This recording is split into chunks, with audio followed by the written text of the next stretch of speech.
Microsoft is a growth mindset company, therefore it's learning all the time, therefore change is a constant. Digital was fundamentally changing, disrupting the markets in which we were operating in, and customers were giving us loud and clear feedback that Microsoft had to change. We built out a lot of our technical expertise, and so we're actually rolling out, even now, quite an exhaustive training program that's training 15,000 sellers to become much more technical.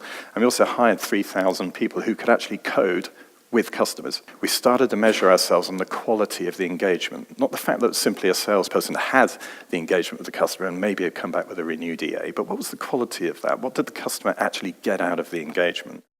One thing that Satya did do is he put culture change right at the center of our transformation. And the point about this was, look, you can reorganize and think that you've actually changed your culture. You can change your processes and think you've changed your culture. And actually then when you scratch the surface and you go and talk to the people who who represent us in front of customers, the people who manage them, you find nothing's changed. We did a top-down piece where we mobilized the leaders, got them behind a single voice, but then critically, we scaled through the people managers, and we empowered them, we trained them up in change management, we got them to buy into the vision where they could, because actually the person that most people listen to in their organization is the person who's immediately, they're immediately reporting into. They're not going to listen if Graham Hill comes up and says, hey, I've got a fantastic vision for you, let's buy into it. They might do, if their manager says, you know what, I've gone into this and I think it's a really good thing, we should put our weight behind it. Culture change can be quite complex, it can be quite difficult, but when you get to a seller, you just need to be able to say, look, these are the 3 things I need you to do differently every single day.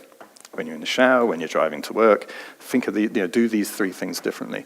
And so we boiled down the entire culture change that we're applying this year down to about 3 or 4 different things. And we then track those just religiously. Now, when we track them, that sounds like, oh, so you go and inspect your people to see if they're doing those 4 things. No, we don't. If we find out that the 4 things aren't really landing, and normally you can see around different areas, it doesn't quite land, we go and we trying to understand why it's not landing. Is it not landing because it's a managerial issue? Is it not landing because actually the things we're trying to ask people to make habitual are actually quite difficult for them to do, in which case we go back and rethink. So it's hard, it's still a journey. It fights with the day-to-day priorities of land your revenue, do your numbers, was another phrase that I heard on our table.